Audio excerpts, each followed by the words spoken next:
Es itu berjarak 10 meter. Bagaimana 10 anjing bisa ke sana? Hanya bisa bergantung pada anjing pemimpin ini. Seppala mengambil dan melemparnya. Togo sampai di seberang. Ia menarik es itu. Dan berusaha. Seppala berteriak semakin kencang. Meluruskan tali.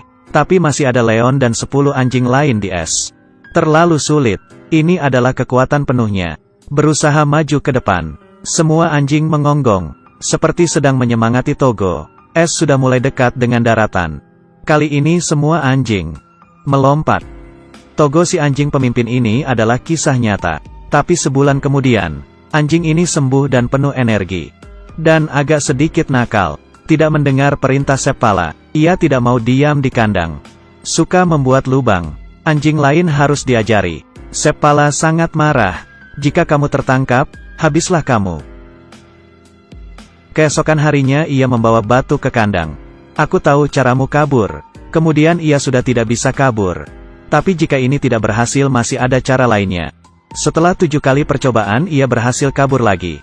Dan merangkak keluar. Seppala menguncinya di bengkel karena kesal. Barulah akhirnya ia bisa tenang. Ia melihat sekitar. Melihat lubang di jendela. Dan mendapatkan ide baru.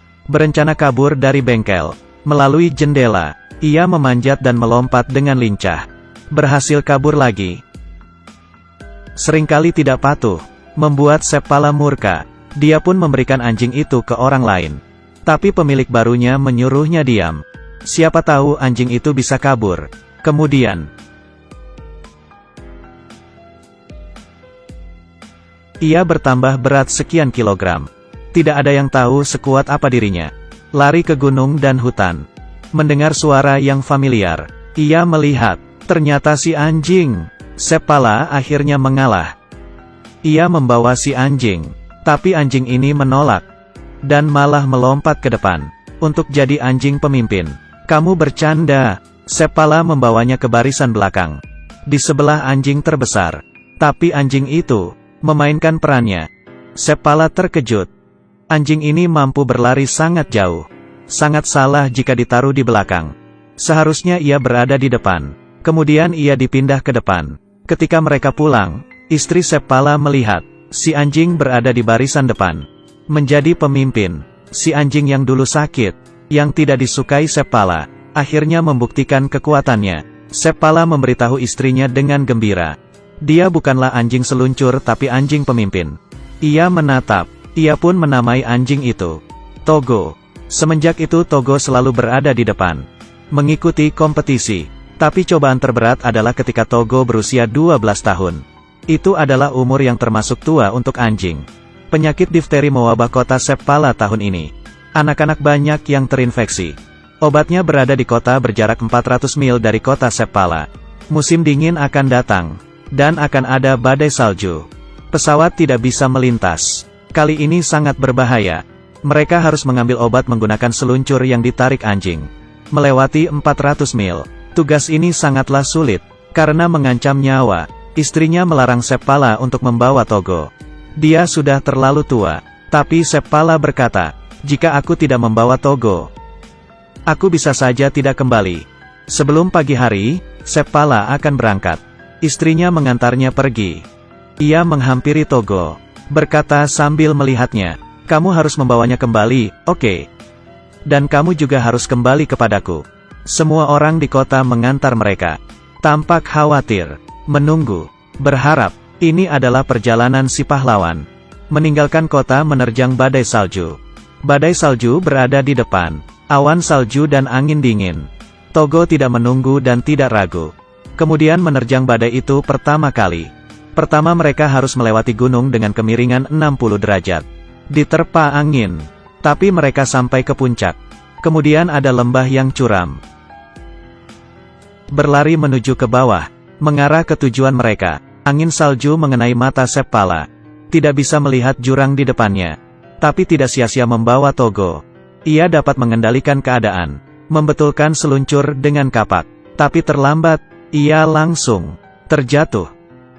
Semakin cepat dan cepat. Pada saat terakhir, Seppala menancapkan kapak ke tanah. Mereka terhenti. Kurang dari semeter di depan mulut jurang. Seppala berteriak agar Togo lari ke atas.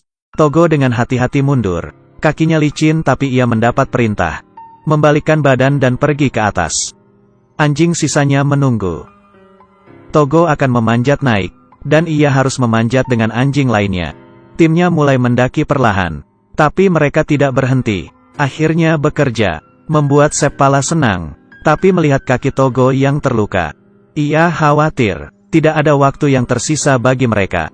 Seppala memutuskan melewati permukaan es laut bering. Ini dapat menghemat banyak waktu. Tempat ini sangat dingin. Karena jika didengar, ada suara bongkahan es yang retak setiap saat. Seluncur es dapat membuat permukaan es retak. Dan es di laut melompat keluar. Para anjing sangat ketakutan. Tapi mereka tidak bisa kembali. Para anjing melaju ke depan. Suhunya sekitar minus 40 derajat Celcius. Kecepatan angin 80 km per jam. Wali kota memberitahu surat kabar tentang perjuangan mereka. Berlomba dengan waktu. Membuat orang terkejut. Mereka khawatir apakah obat difteri itu bisa diambil tepat waktu. Dan apakah mereka bisa selamat. Mendapat ide dari masyarakat. Mereka berencana menggunakan sistem estafet seluncur. Membantu Seppala. Tapi mereka tidak menyangka. Seppala akan menyeberangi selat lautan. Kecepatan Seppala melebihi perkiraan mereka. Tim estafet tidak dapat menyamai laju mereka. Maka perjalanan ini sia-sia. Seppala meluncur melewati angin dan salju seharian. Semangatnya sangat tangguh. Ia hanya bisa meluncur bersama Togo. Kemudian ada tim yang melewati mereka. Melihat mereka dan menyusul. Berteriak, obatnya ada padaku. Tapi badai salju membuat suara tidak terdengar. Ia melihat mereka semakin menjauh. Selesai sudah. Menunggu itu siapa? Tapi ia kembali. Obat penyelamat itu diserahkan kepada Seppala. Keesokan harinya, Seppala mengambil jalur yang sama. Melalui selat. Kapten berkata padanya agar tidak melakukannya. Tapi ia tidak mendengar. Perjalanan kali ini lebih berbahaya daripada sebelumnya. Retakan pada permukaan es sangat terlihat. Togo berlari seperti angin. Tapi semakin cepat mereka berlari, es semakin cepat retak. Tidak lama permukaan es sudah hancur. Dan ombak mulai mengangkat retakan es itu. Es yang licin. Anjing-anjing itu berdiri dengan tidak seimbang. Masih berlari. Seppala melihat. Sebongkah es jatuh, membuat ombak besar. Jangan melihat ke belakang, dan berlari.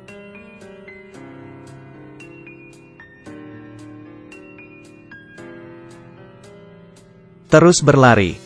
Kemudian mereka akan sampai ke daratan. Tapi, es yang mereka pijak, berjarak sekitar 10 meter dari daratan. Hanya 10 meter. Tidak bisa dilewati anjing. Seppala menggendong Togo.